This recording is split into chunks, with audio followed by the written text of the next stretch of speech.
it's a good time for us to take stock. Just like you take inventory, you know, if you have a business. Yeah, You absolutely. see where is the family inside you.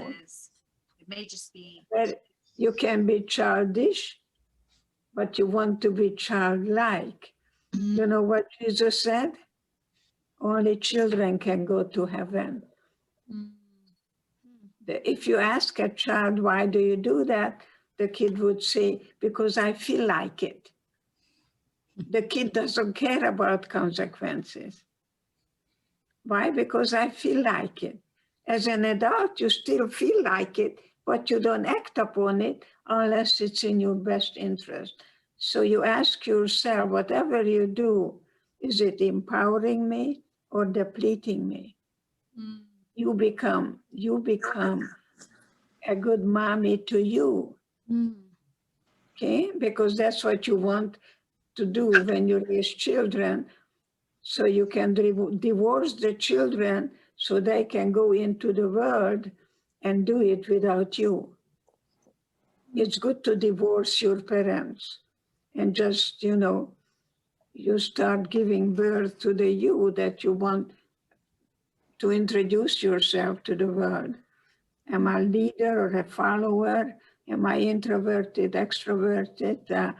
I think it's a good time to write your own book. Remember, if I can do it, you can do it. You know, I'm going to be interviewed next Tuesday by Brene Brown. She is a wonderful, wonderful professional, but we were trained differently. You know, she is a brilliant social worker and professor, and I was trained as a clinician. So you're gonna see next, if you hear, I don't know if you can hear our dialogue together, we say the same thing, but not the same way. You know, she uses words like good-hearted, lovely words. The other one, dare, you dare. You know, I don't have that in my vocabulary. But she is born in Texas. You know, she has certain words that people use. And so it's very interesting how we can empower each other with our differences. Well, that's interesting. You say you don't have dare in your vocabulary? I don't. I don't ever use that word. And I thought it's so fitting. And the way she puts that word into the sentence, and you know, you can just tell that that's English is her mother tongue. Mine is Hungarian. And so it is interesting the messages that we still carry with us. I have a patient whose mother told her, if you don't have a man in your life, there is something wrong with you. She is 96 years old. She had 4 husbands, and now she is living with another man. Okay? Because she's still carrying the message from her mom. I'm sure her mom wouldn't care about that, but somehow we have to be careful the kind of messages.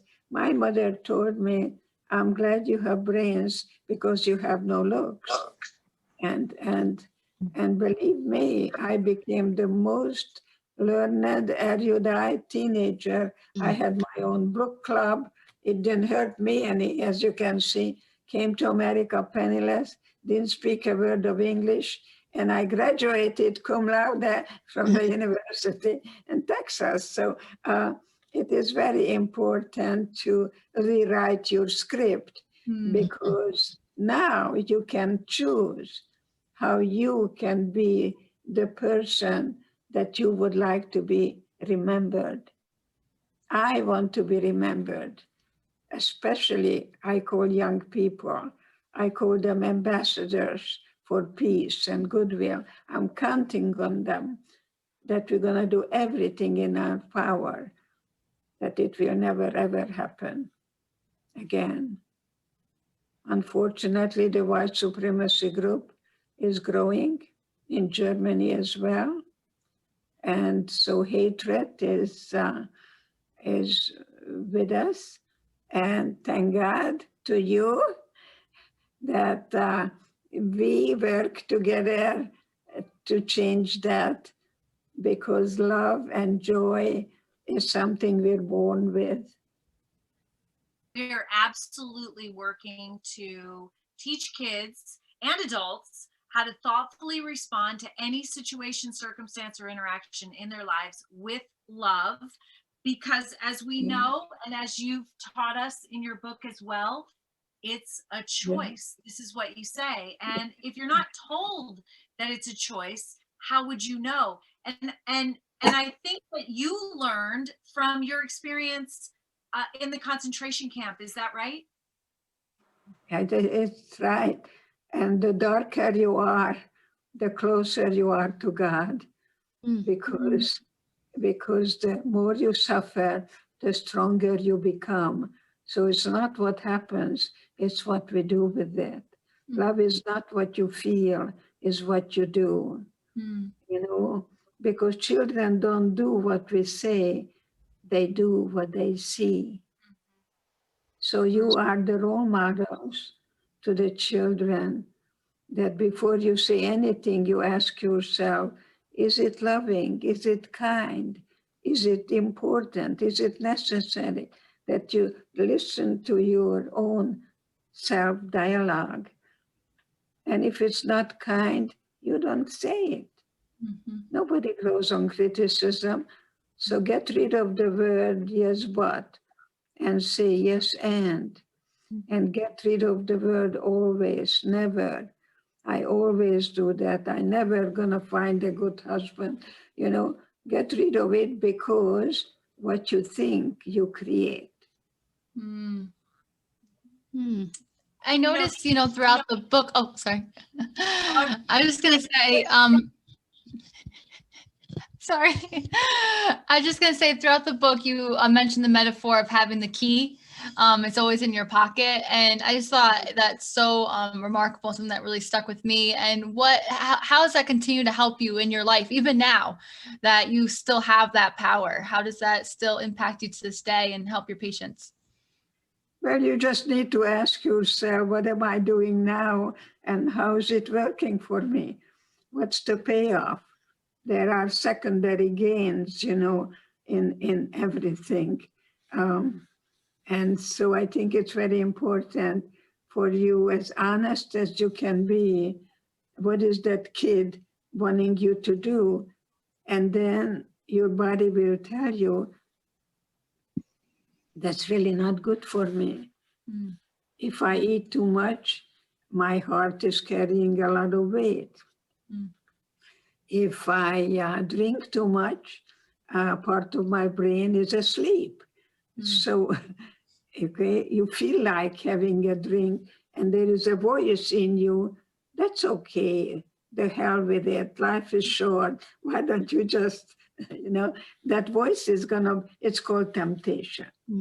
So God gave us temptation, why? So we can practice the freedom of choice. The more choices you have, the less you feel like a victim. If you're a victim, you're always going to find the victimizer. Yesterday's victims can easily become today's victimizers, because they look at the world two ways. The victim is weak and the victimizer is strong. So part of the psyche will identify with the aggressor. We call it the Stockholm Syndrome. So you can read about that. I don't want to lecture to you, but I think it's very important that when you're a victim, you're always going to find a victimizer. Dr. Eger, you survived Auschwitz. I mean, your story was just so breathtaking on how you navigated all of that. I'm a big history buff too, so I've always read about that. But you had your survival and told that whole story of survival. What do you feel is the key to that survival? Because you survived Auschwitz, then you came home after being released. You came home to a home that was decimated. You had to share one pair of shoes with two other your sisters. And Exactly. how did you, you finally had freedom. Now you're coming back and you still kind of weren't free. How did you internalize that or put that into practice and say, I'm going to be strong again and survive this again? When we came home, we didn't have post-traumatic stress disorder. We had cannibalism one day, and then we wanted to be normal. So what is normal? And people ask me, did you love your husband? I said, love? I don't know. I was very skinny. I was very lonely. I was very hungry. And this man bought me Hungarian salami. That's what did it. So we grieve over not what happened, but what didn't happen. Mm-hmm. So when my granddaughter went to Bishop's wonderful high school in La Jolla, she asked me to buy her a dress so she can go to her dance. And I'm a big sucker, I want you to know.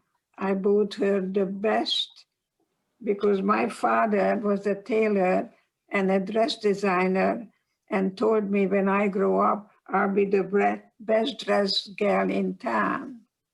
Okay. This scarf is, anyway, it's either an escada, but it is. Dolce and Gabbana. Oh. Very nice. Okay. I think I bought her a Laura Ashley. Anyway, I went home and out of the blue, I started to cry. Get rid of the word understand. It belongs to a classroom somewhere. Talk about understand. I don't know what understand means. But anyway, I didn't understand. Why am I crying? I just bought Lindsay a beautiful dress. And I realized that I'm not crying because I bought Lindsay a dress so she can go to her dance. I cried because I never went to a dance. So you see, therapy is about grieving and feeling and healing. And you cannot heal what you don't feel. So it's good to cry because what comes out of your body doesn't make you ill. So have a good cry and then you feel better. Don't hold back.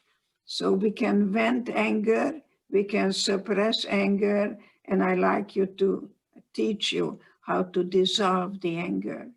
Because once you're angry, you gave your power away to someone. And children are also very good manipulator. They know how to push your buttons very nicely. And so it's very important, once you're angry, it's too late. Because underneath of anger are other emotions that you must really look at. And there is a lot of pain inside. See, you either vent anger, suppress anger. That's why in Hungary tell you, women, don't breathe your anger to your breast. Very wise, very wise. When women are too good to be true, you see, it's okay to be angry. It's not a dirty word. It's how you channel it. And my daughter calls it Edisms. One of them is, are you revolving or are you evolving? And so anyway, it's very important to grieve. But then again, you go through the valley of the shadow of death. Don't camp there. Many people get stuck in it. They get stuck in the anger. And underneath of anger is a lot going on. People say, I have an anxiety attack. There is no such thing. It's your thinking anxiously. So when you go to bed at night, look at the four corners of the room. Just keep looking, and pretty soon you're going to cry. Do that. I'm on your shoulder, and I'm going to tell you, Edgar. It's what you practice, what you're going to be good at, and what you mostly want to look at is fear. Fear. When you're angry, you're scared. So anger is not a primary emotion. Men get angry very easily. One wife told me, my husband is either pissed or tired. It's not much fun to live with, right? Either pissed or tired, you know. But men are taught that it's okay to yell. It's not really good for you to yell at anybody ever, because once you raise your voice, you are bankrupt. So if you're married, it's good to have give and take and tolerating differences. You don't make me angry. You have as much power over me as I allow you. Try to get me angry. Call me any names in a book. And the English language, you're gonna hear the word you. You are stupid, you make me angry. Nobody makes me angry. Nobody makes me angry unless I allow you to get inside.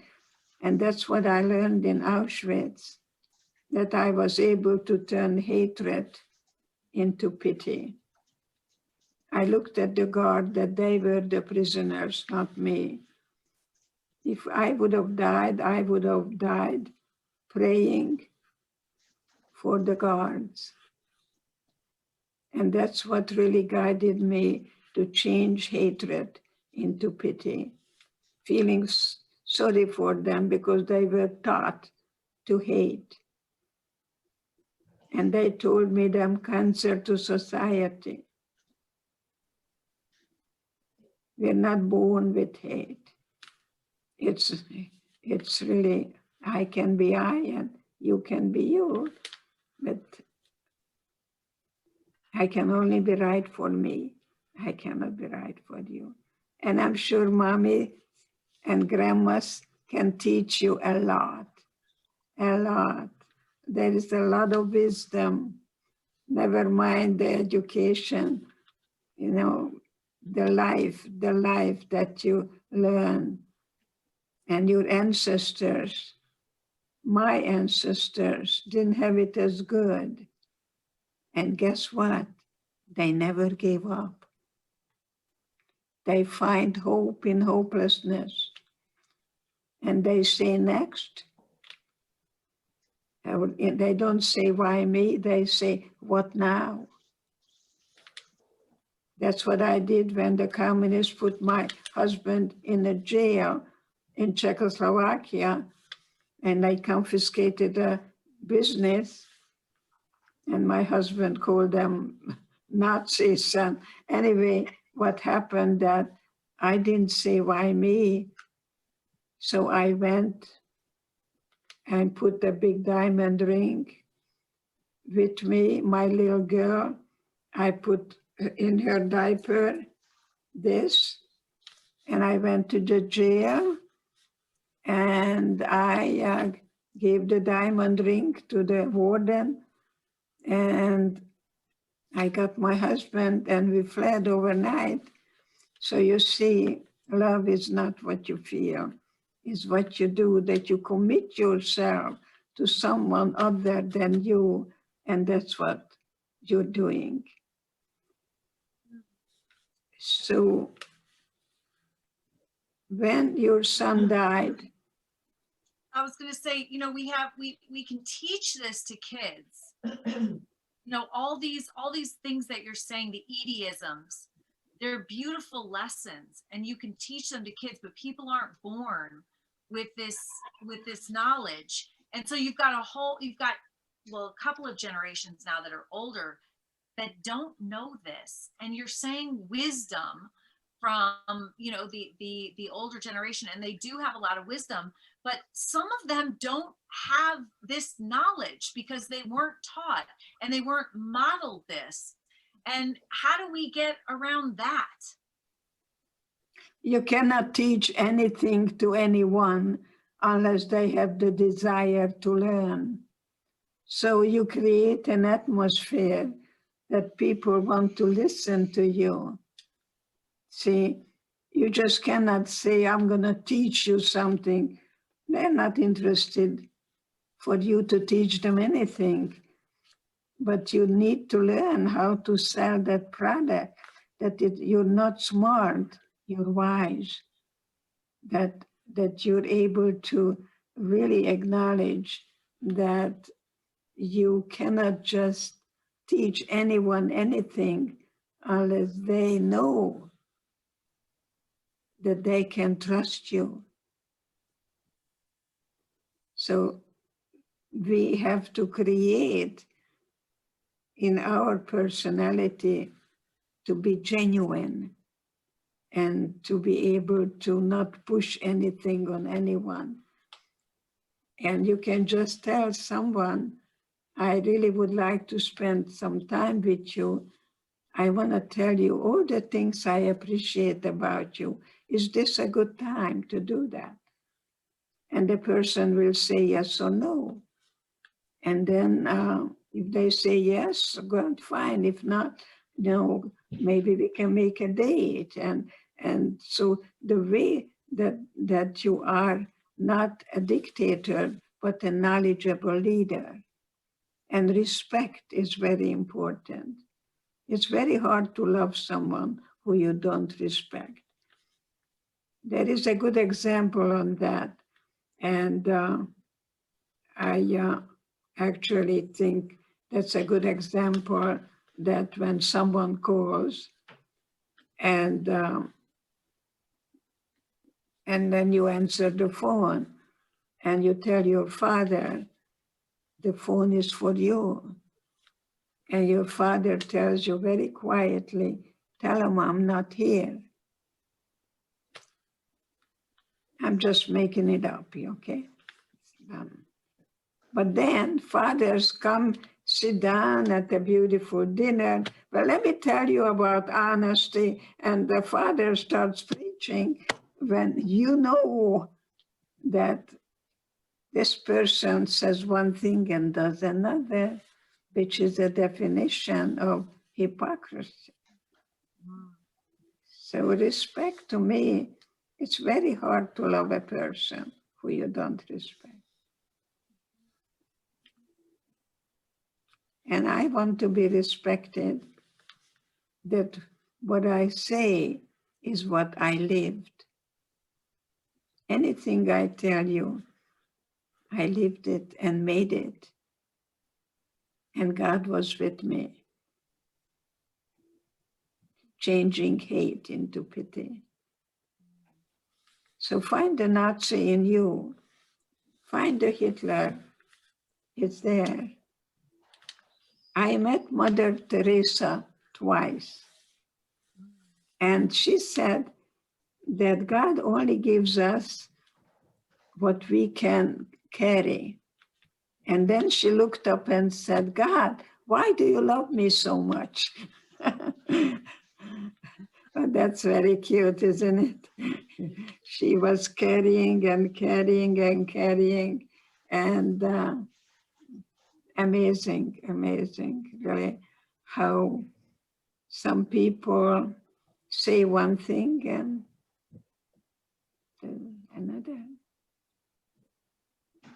You a lot of people say to me, because my son was murdered at Sandy Hook Elementary School, they're Yeah. amazed that I forgave the shooter. And of course, I found out about the shooter's life, and I found that he had suffered so much. He had been bullied, he had been neglected, isolated. And so I felt compassion for him. But I know that, and then you think about a Holocaust survivor, which you are, and for all of us that read the book, I mean, to think about what they did to your family, what they did to you, what they did to your sister, and just the most horrible, evil treatment. And then, to find that you forgave, and it's almost like the next level. But in your book, you say that there is no grief, there is no comparison in grief, that all grief is the same. And I have people that come up to me after I speak, and they say, well, I feel bad telling you this, because it's absolutely nothing compared to what you went through. And then they tell me, and of course I think it's worse than what I went through. But how or why do you say that there's no comparison grief? No grading of grief. How old was your son when he was killed? He was 6 years old, and he was shot in his first grade classroom by a former student alongside 19 of his classmates and 6 educators in one of the worst mass shootings in US history. So if you can say that God sent a spirit to me for 6 years, I didn't lose my son. Life is not about lost and found. I had 6 years every moment that I celebrate. I don't think I have a godly power to forgive anything to anyone for what they did. I know I had a wonderful experience with a woman who came to see me with a very big cross. I mean, a big cross. And I studied with people like Carl Rogers, who taught me how to listen and give everybody unconditional positive regard. And I did that. And she said to me, I'm so happy that I finally found a good Christian counselor like you. Okay. So I thought to myself, that's okay. Jesus was a poor little Jewish boy, and he died as a Jew, so it's okay. I'm not going to clear anything. But then she told me, I'm so angry at my husband, and look what he did to me. He cheated and this and that. And very quietly I said to her, would you please repeat what I'm going to say? She didn't like me anymore so much. She said, what? And I said, I'd like you to please repeat that I forgive myself for putting judgment on my husband. So she wanted to kill me.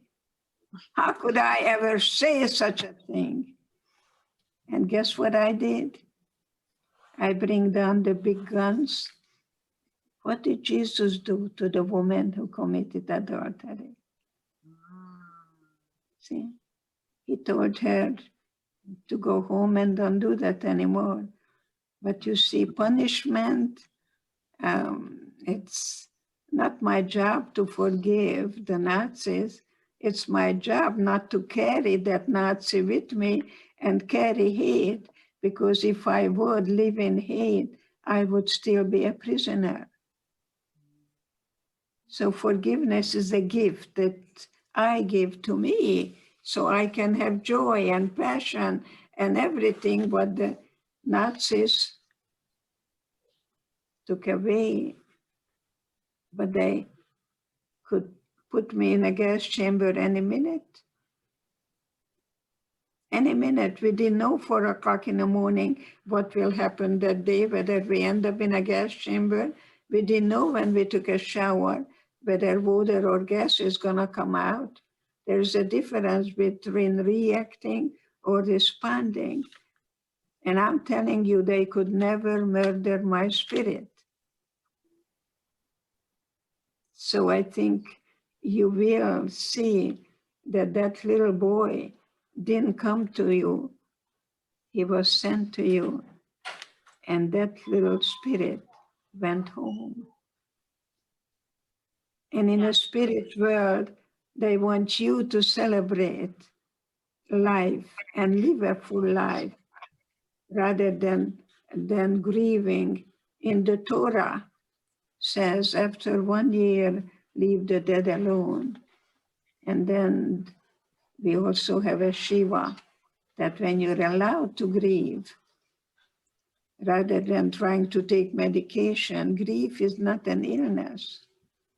It's a journey.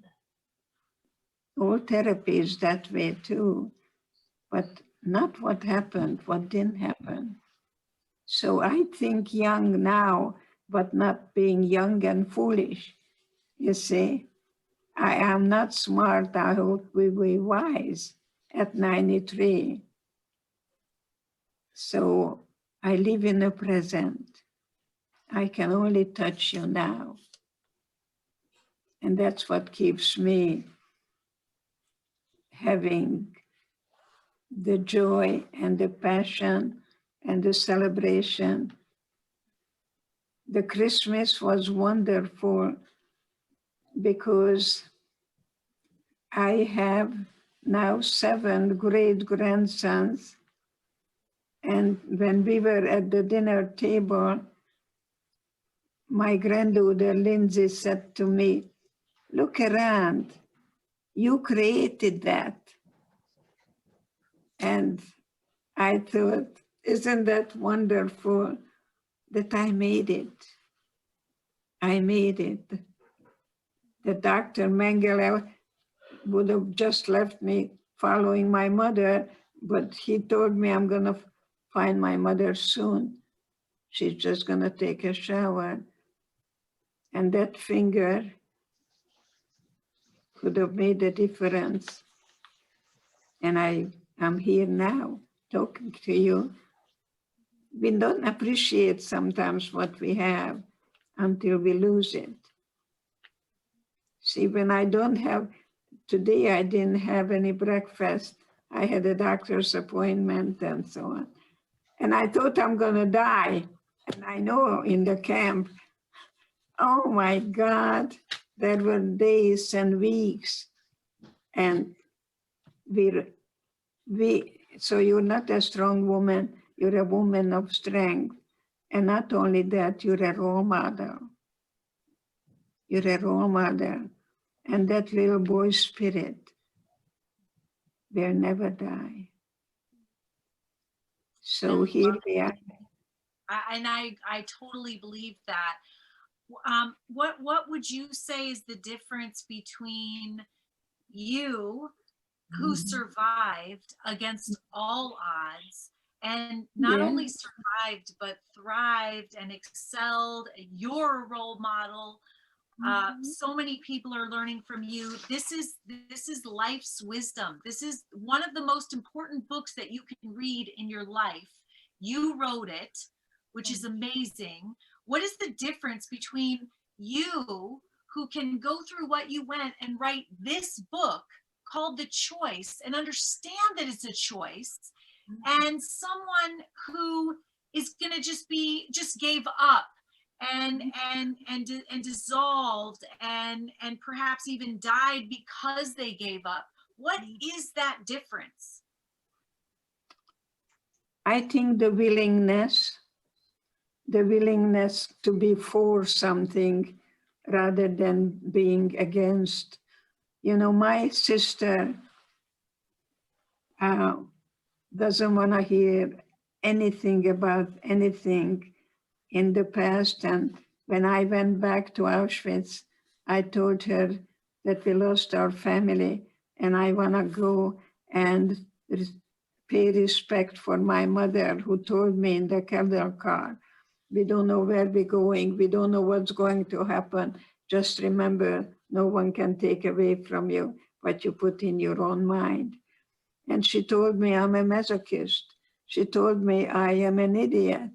So we went through the same experience, two entirely different responses. It's very, very important to acknowledge that it's the experience brings out different things in different people. And I cannot speak for anyone else. I cannot speak for my sister either. I can only speak for myself. When I went back to Auschwitz, I thought that was the most positive thing I've ever done in my life, because I couldn't do that in a therapist's office. I needed to go back to that lion's den and look at the lion in the face and go through the grief and go through the rage. Don't cover garlic with chocolate. Don't forgive so quickly, okay? Don't forgive so quickly. You gotta go and shake your fist. I think God even allows us to do that. And then we can talk about love. But don't try to go through that rage and stuck in there. But you see, feelings are many times in America confused with thinking. You see many times, I feel like I have to go downtown and I have to buy this and that. That's not a feeling, that's a thought. But what you think, you create. So if you tell me I want to lose weight, and then I say, fine, we're gonna count your calories and, and so forth, good. And then you come to me, Edith, I am really in love with my banana split. I just cannot tell you that I don't want to give up. See? So none of the positive thinking does any good unless it's followed with a positive action. So if you come to me and tell me tomorrow morning, I'm not putting sugar in my cappuccino, now you're talking. So words can be very cheap commodities. I call these people gonna people. I'm gonna do it. I'm gonna. Teenagers are that way a lot of the time. I'm gonna, so if you see Gone with the Wind, I love that. Remember when the Yankees are coming and war is going and this and that, and you know what she says? I'll think about it tomorrow. Remember that? Mm-hmm. So if you're a perfectionist, you're going to procrastinate. Are you a perfectionist? I am definitely not, which is good. She is. She is. I have to get from I'm thinking about it to I'm doing it. That's definitely something that I struggle with. And so I'm gonna to actually putting that in action. How do you bridge that gap? Yeah, when your son died, some people don't know what to tell you, and they tell you stupid things. Like, you have other children, you mustn't do this way. Don't ever cheer up a person, but you feel that feeling with them. You keep that feeling company.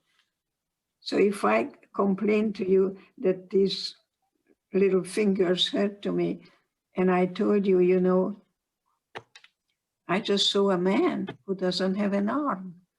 Now you think that's going to no, You just see signs like you said about that you don't try to figure things out. Don't try to understand. Just go to the language of the heart. I was going for the toy and she tried having.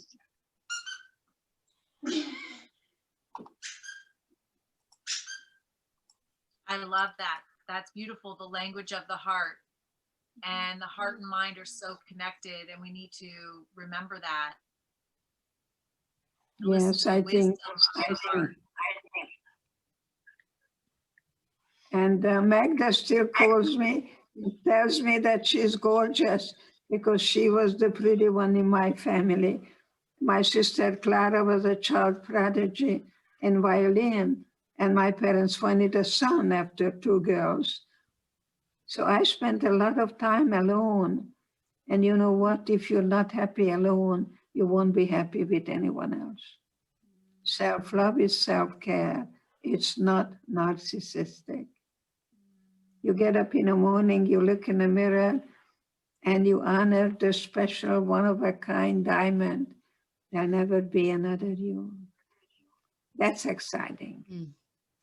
That's beautiful. That's really exciting. And you know, that's what a lot of people are struggling with now with COVID. They have slowed down. We had in America, there was an epidemic of loneliness going into COVID. Over 50% of Americans said that they were lonely. And now there's, you know, increased suicides, increased drug overdoses, because ostensibly because of the isolation, and how can we move through that? How can we overcome this kind of time that we're in right now? Get rid of the word overcome. I never overcome. I never forget. I come to terms with it. I welcome it. It's time out, just like football, to regroup, to be alone and really pay attention that not what is happening now, as I can now connect with me. And that's the only one I'm going to have for a lifetime. I welcome that. I welcome being with myself. You may read a book that you didn't have time for. You may open up a dialogue with your sister or whoever that you hated and see how you can find in you what you don't like in someone else. You know, it's a wonderful time out, just like in football, not only regroup, but redecide that you're not going back. You have a new beginning. You have a rebirth. There is no rebirth without going through the grief, the shock, the denial, the anger.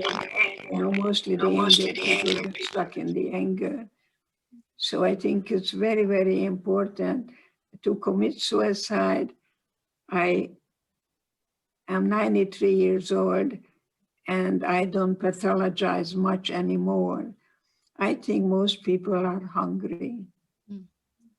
They either have something what they don't want, or they want something what they don't have. You know, let's just make things simple. You know, you don't have to pathologize. Dr. Eger, what are you doing if you had a quarantine? What do you love to dance, and if you can't do your ballet every day, what are you doing? What are you doing for self-care and to really enjoy? You can turn on the TV and they have jazz on your TV or music on the TV and dance. I do that, but you know, I like the music that you call supermarket music. I was liberated by the GIs in 1945. And I love the boogie woogie, and I love the things that you call supermarket music or elevator music. You can have your rockin' and a rollin'. No, that doesn't turn me on. Give me the big band. Yes, give me Tommy Dorsey, give me Frank Sinatra, give me all the kind of things that I was taught by the GIs, the 71st Infantry, who liberated me in Gunskirchen, Austria, Friday afternoon, May 4th, 1945. And I was among the dead, and God gave me a second chance in life. Did you see the I'm not humanity afraid to in? die. Did you see the humanity in people when when the soldier came to you and you touched his hand and he gave you the candy and Yes. did you feel that there's mankind? Eminem, someone touched my hands, and I looked up and I saw a big lip, and I never saw a man of color. And then I saw the eyes crying and M&M's in a hand. I wish I could meet that man of color who found me among the dead. So I joined Martin Luther King and in 1963 in Washington. I joined the NAACP. I do everything in my power to unite and form a human family. So you can be you, I can be I, and we can empower each other with our differences. That's my dream. I too have a dream, just like Martin Luther King, that to find light in the darkness, and the more you suffer, the stronger you become. So you're not a strong woman. Remember, you're a woman of strength. And your little boy is winking and says, by God, she's got it. I don't know how to speak with a British accent, but she, the mother, the she that is you, gave birth to that precious spirit. And that spirit never dies. Your spirit, you were born with your spirit. The spirit is gonna be with you when you die. And I will be happy on my deathbed and not asking what the world gave me or not given me, but what I have been able to make a difference. So something like that would never, ever happen again. When good people do bad things. And unfortunately, Someone in our chat, Mary, who's one of our volunteers at Choose Love, she said, the quote you said, children don't do what you say, they do what they see. How would you envision if education incorporated imagination opportunities to make a difference in the lives of students to create what they think while feeling a sense of freedom and more choices within imaginatively creating? I think it's very important to meet people where they are. Sometimes we talk to 4 or 5-year-olds about the language that they don't get it. See, the mind doesn't develop until you're 25. I think you need to meet the language where they are. I would not talk to an 8-year-old child about cognitive dissonance, you know. I would meet the language where they are. Jesus was very good at that. But when Jesus said, turn the other cheek, he didn't say go back and do the same thing over and over again, which Einstein said that's really the definition of insanity. He said, look at the same thing from a different perspective. And I introduced to you Auschwitz from a different perspective as the best education that I ever received. That I have the IQ, but I have the EQ, the emotional IQ, that I learned how not just to be for the me, because if you were just for that, you never made it. You had to go and take care of, we had to form a family of inmates and take care of each other. If you were just for the me, you never made it. It was okay to steal from the guards, but God forbid that you stole anything from an inmate. You were dead. You I were think that's left really alone. important, that we're all here to help one another, that we're all the same in the want and need to love and be loved. I think that's the message for 2021. Do you agree that we all have to be here for one another and understand that we're really all the same as human beings? I never ask, how can I help you? Because I'm not Humpty Dumpty, I'm not gonna put you back together. But I say, I'm a very big stickler on the English language. I say, how can I be useful to you? Because it's not my life, it's your life. When people say, I want him to, I want her to, you cannot want anything for another person. I feel, I think, I would like, stick with her. I want you to, I want her to. You can't want anything for anyone else. Stay with her. So get rid of what I call social noises. If your husband comes home, the social noises is, how are you? Fine. Did you have a good day? Yeah. What do you want to do tonight? I don't know. What do you want to do? I want to make you happy. I just want to make social noises. It's better to say, geez, good to see you. I missed you. See, make a sentence. Questions can be interpreted as interrogation. So if you don't want anybody to lie to you, don't ask, how are you? And don't say, why don't you? Don't ask questions and don't give advice. Why don't you do this? Why don't you cut your hair? So, no. I have a suggestion. I like to tell you about your hair. Is it okay? You can, but don't start giving advice, because it appears that you're smart and I'm stupid, and then you know what's good for me. It's very important to think before we say anything, whether it's really, really important, and it's very, very kind. And that is the English language that I teach, a good Hungarian, because English is not my mother tongue. And the way I learned English, I studied Latin and Greek and French and German, I have a little background on all that. But I think it's very important for us to stay away from questions and advice.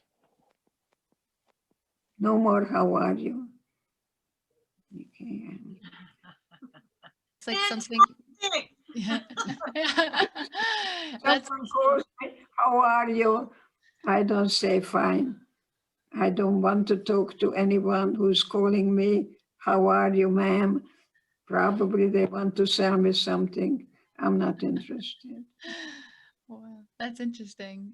Someone asked, are there still moments when you feel scared? And if so, how do you feel comfort?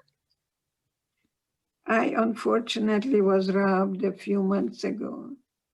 Oh. This is a copy of the original that my husband gave me when my little girl was born in 1947. And even today, when I come home, I have this fear in me. Somehow I'm imagining that there were two of them, that they're here giving me back my jewelry, and I am working on my fear. Now I have all the kind of things here. If someone is trying to get in here, but it's really unfortunate that fear has really got the best of me. Yes. But so fear and love does not coexist. If you have fear, you have no love. If you have guilt, what I could have done and should have done, all you have to say, if I knew then, I would have done things differently, because my parents had tickets to come to America and they never used it. If they knew, yes.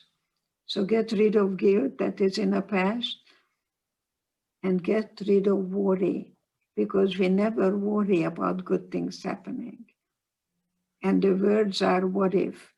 What if this happens? What if that happens? Get rid of always, never, and live in the present. I can only touch you now.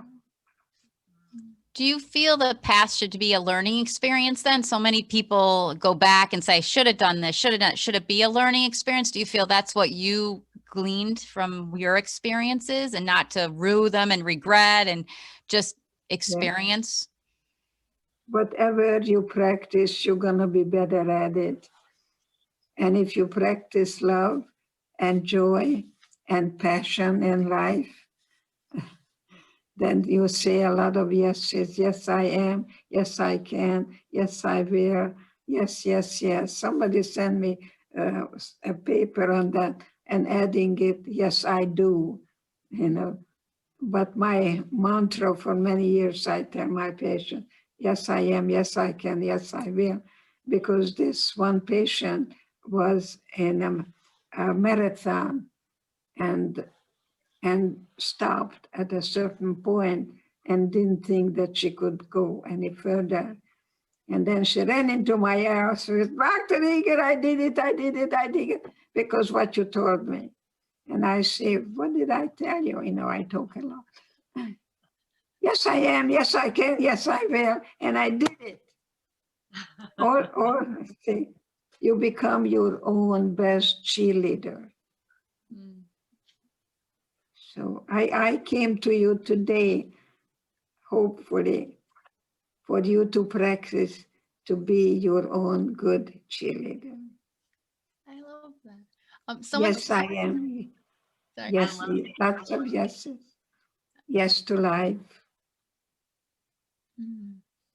How should we respond when someone says or does something hurtful, when it's noted they say, well, that wasn't my intention? And you may sometimes just say, I guess you would have done things differently. If you had a chance now, what would you do instead of what you did? You know, that you don't get stuck, you know, that you're moving. You know, we're guiding people to walk and keep on walking rather than revolving, evolving. You know, I usually wear a lot of butterflies, but I went to the doctor, I came home and just put on this scarf for you. I like the idea of the metamorphosis, but you have to shed the chrysalis, because butterflies don't fly right away. I studied that. They rehearse. Richard Burton didn't perform Hamlet overnight. You got to rehearse. So what you're practicing, you're going to be better at it. You practice fear, you'll have more fear. You practice love, you'll have more love. What is the definition of love? The ability to let go. Let go. Let go of the need for other people's approval. Let go of the need to please everyone. Let go of the perfectionism. Let go one of the things that you can just bury it. Go to your backyard, dig a hole, and write down on a piece of paper how to be letting go of the victim. And we send you a copy of this. Great, thank you. Katie can, my assistant can hopefully, you can send her address that we can send it to you. We'll do I that. was victimized. I'm not a victim. See, you tell me I'm a survivor of the Holocaust. No, I'm a human being who went through an experience. Mm. But that's not me, the identity. It's what was done to me. And that is very important. I also became a diplomate in sexology. And I've been working with a lot of people who were touched inappropriately. And they tell me, I don't know how to tell you that because you were in Auschwitz.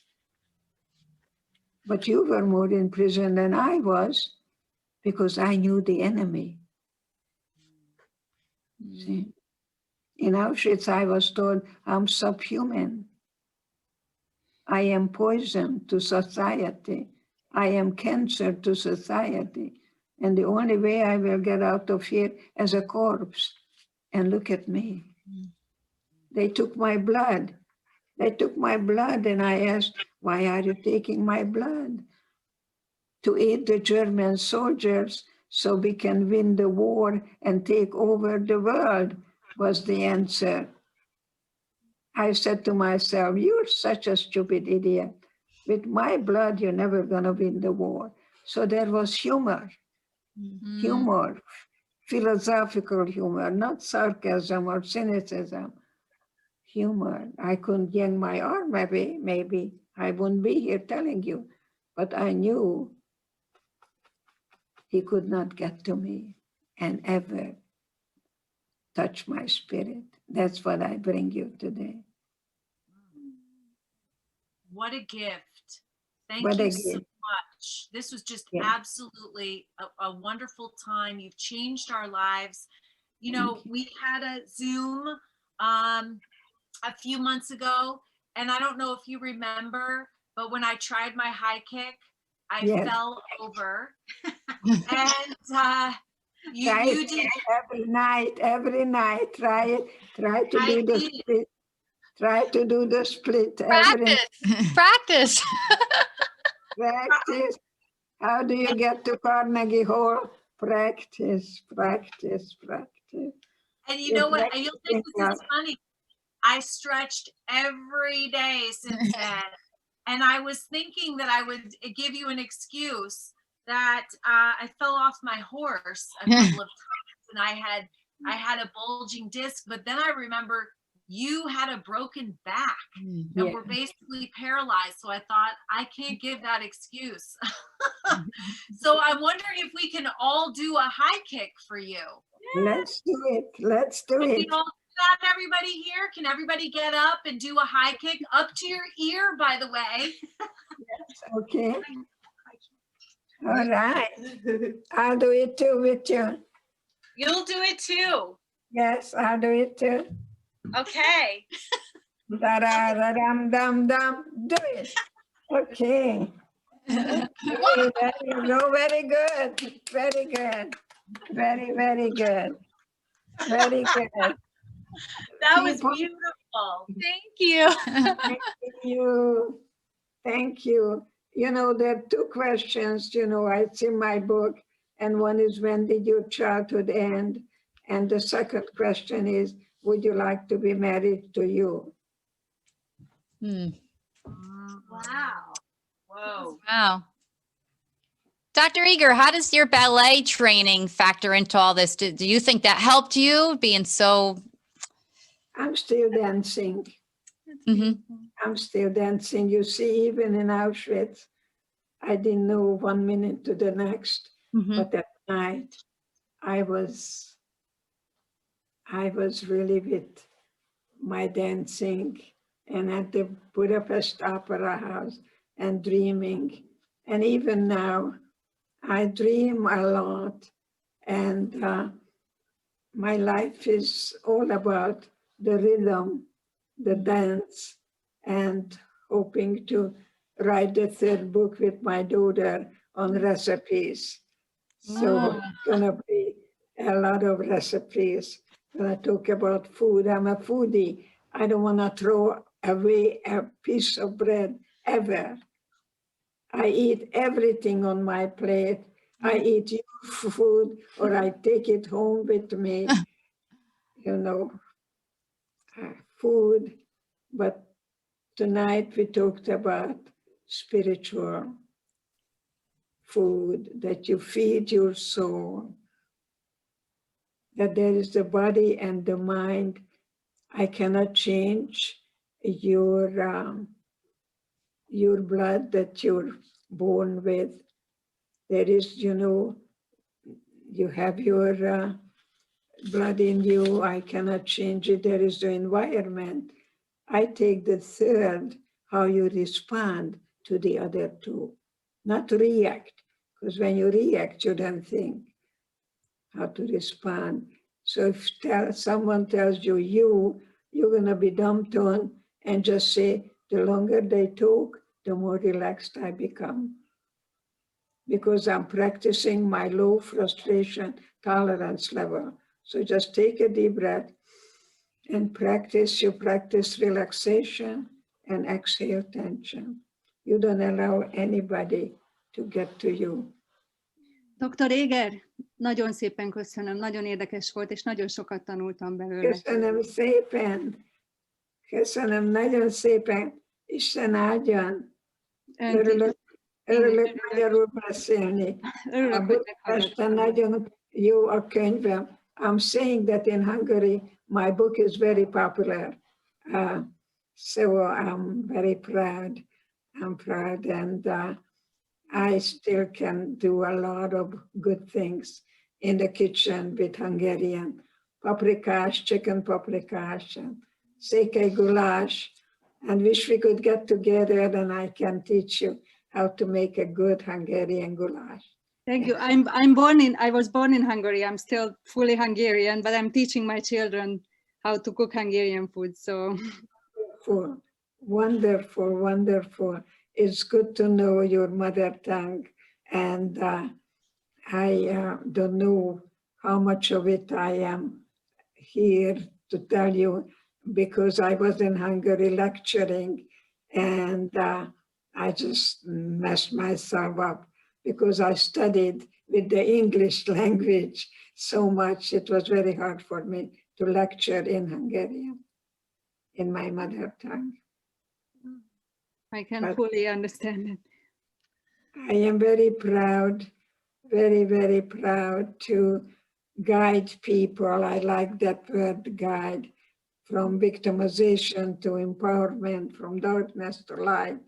And tonight was even special because I'm talking to you who had probably the worst that you could ever imagine, to have a child dying before you do. You know, that is something that never, ever in a million years you would be prepared for such a thing. So I'm very, very proud to tell you that I honor you, respect you, and bless you. Thank you.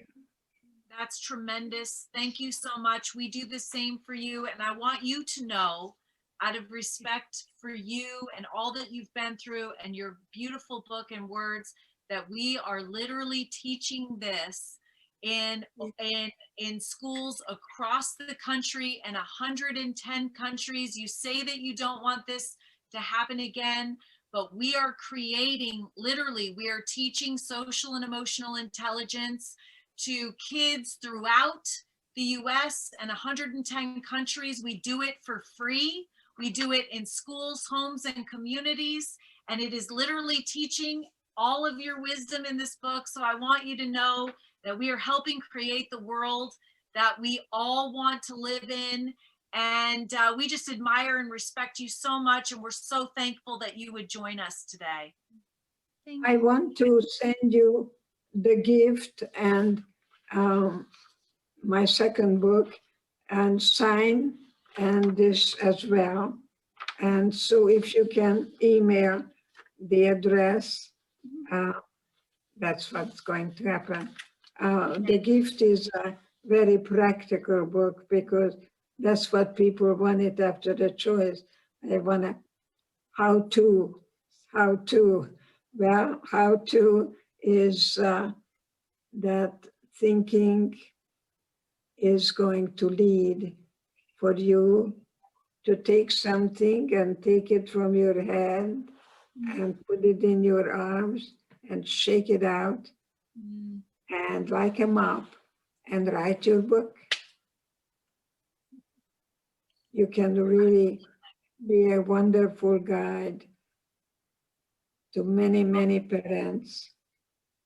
Thank you so much. You're such a gift. You are a gift to us, you. and we love you so much, and we're so thankful for you. Thank you for making the world a better place through your experience and what you've learned from it. You've taught us so much tonight, and we just honor and send you much nurturing, healing love, which is the message that my 6-year-old son left on our kitchen chalkboard. Thank you. Thank you. God love you, Grandma. You're the tribe's elder. They sit at your feet and learning how to turn a crumb into a banquet, how to make a chicken, 6 or 8 meals out of that. Yeah, that's what we can learn from our grandparents, because they could not really throw away food either. So I'm really happy that I met you, and God love you. Happy New Year. Happy New Year. Happy New Year. Thank you for New being Year. such an inspiration. Thank you. Keep Dr. practicing. Do the high kick. And a high kick. And a high kick. Always. Here. Thank you. Bye-bye. Bye. Thank you. Thank Good you. night. Happy New Good Year, night. everyone.